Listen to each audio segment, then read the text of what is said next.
আসসালামু আলাইকুম। জি, ওয়ালাইকুম আসসালাম। ভাইয়া আমি রেহেনা বলছিলাম। জি, বলেন। আচ্ছা কালকে তো ওখানে কথা হলো আপনাদের সাথে, তাই না? জি। যে এরা এখন বসে সংশোধন আসবে। হ্যাঁ, হ্যাঁ, থাকলে এরকম করে মানুষকে দিয়ে বিরক্ত করাটা তো ঠিক না। আমি একজন গাড়ির সুপারভাইজারের সাথে হ্যাঁ। এই ১-১.৫ মাস থেকে আমার কথা, মানে বাড়িতে গেছি আসছি এই হিসেবে বা জিনিস টিনিস দেই এরকম আমাদের এলাকার। হুম, এখন তাকে ফোন করে হুমকি দিচ্ছে যে রেহেনা অভিযোগ দিছে, হুম। রেহেনা অভিযোগ দিছে আপনি ডিস্টার্ব করেন, এই করেন সেই করেন, এগুলো কোনো বলার কোনো মানে আছে বলেন তো? সেটা এই মুহূর্তে সিগারেট থাক। হ্যাঁ, সহযোগিতা করতেছে ঠিক আছে।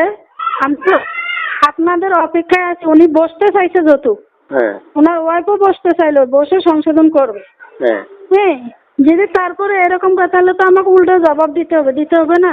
আপনি নিউজটা ছাড়ার আগে হুম, দয়া করে আমার সঙ্গে যোগাযোগ করবেন। আর কাল থেকে তো আমি আসলে আসার পরে খুব অসুস্থ, কারণ আমি আজ কয়দিন থেকে ঠিকমতো খাওয়া দাওয়া নাই। হুম, কালকে আসার পরে কয়টা খাই আর শরীরের কোনো খবরও নেই, এই জন্য আমি যোগাযোগ করতে পারিনি। তাও ওই আমার যে ভাইয়া ওখানে নিয়ে গেছিলো ওনাকে বলছিলাম, হুম, বলছে সমস্যা নেই, ওনার কিছু খরচপাতি দিতে বলছে। হুম। মানে ওই আপনাকে কিছু খরচপাতি দিতে বলছে আর কত কি। টাকা দিতে বলছে?